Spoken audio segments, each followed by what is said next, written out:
C'est déjà ça de prix. Cette semaine encore, les prix à la pompe ont baissé.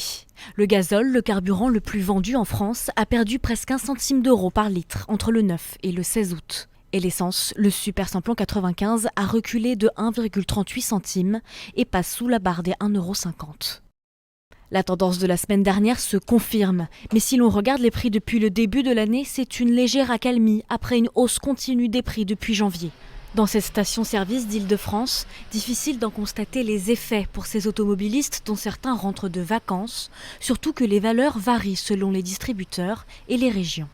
À Béziers, il me semble que c'était le même prix qu'ici, et ainsi qu'à Albi. Et par contre, à Annecy, c'était 1,41 je crois. J'utilise la moto, je fais un plein toutes les 2 semaines à peu près. Et donc ça a tellement fluctué d'ici là que on va voir le prix descendre une semaine, puis la semaine d'après remonter. Donc on ne voit pas forcément les différences.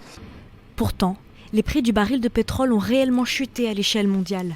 Mais en France, 70% du coût du carburant est absorbé par des taxes. C'est pour ça que c'est pas aussi spectaculaire que ça devrait l'être. Malheureusement ou heureusement d'ailleurs, parce que quand c'est à la hausse, c'est mieux. Quand c'est à la baisse, on espérerait plus. Les tendances sont en effet très fragiles. Dernièrement, le prix du baril de pétrole a souffert de la guerre commerciale entre les États-Unis et la Chine, car les marchés mondiaux ont anticipé une baisse de la demande chinoise.